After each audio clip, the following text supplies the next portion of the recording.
In today's video, we're going to be discussing how to set up a New Zealand style strike indicator with wool. First up, this is what you'll need.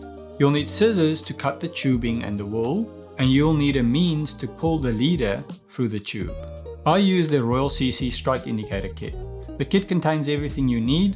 It has 4 colors of wool, plus the tools to pull the leader through the tubing. It comes neatly packaged in this plastic container, but personally I just throw it in a Ziploc bag to save space and then stuff it in my pack. I don't use the tools that much. I still just thread the leader through the tube, but the tools certainly make it a lot easier, and we'll use the tools today. Step 1 is to select the right size of tubing.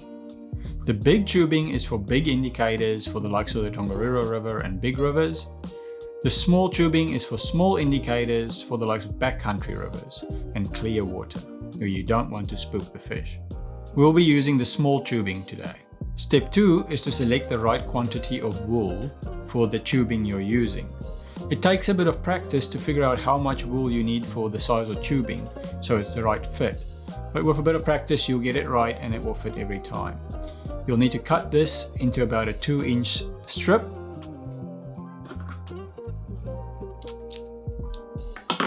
And then set that aside. Now you need to cut a piece of tubing that's about 2 to 3 millimeters long. So you take the piece of tubing you have cut and you slide it over the tool. Then you take your leader and you hook it onto the tool and you slide the piece of cut tubing over your leader. And that will create a loop, like so.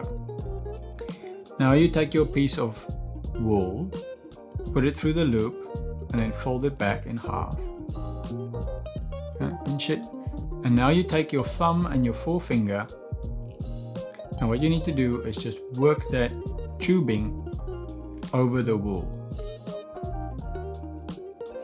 And what you want to create is a nice tight connection where your indicator can slide up and down quite easily, but not so easy that it will move during casting.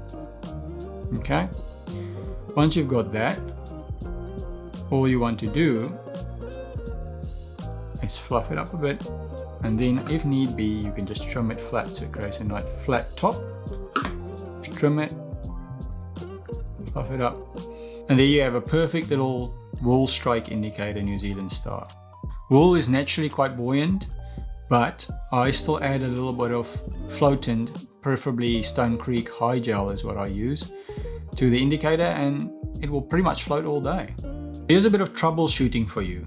If you struggle, one of the biggest problems you will have is having too much or too little wool for the tubing you're using. If you have too much, you won't be able to slide the tubing over the wool.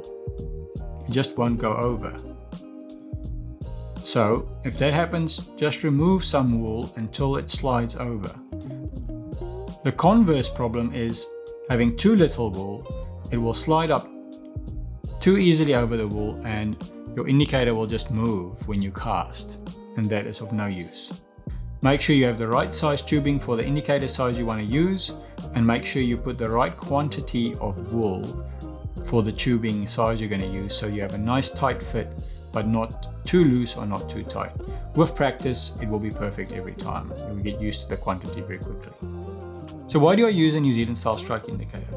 I've tried bobbers, I've tried putty, I've tried various other indicators.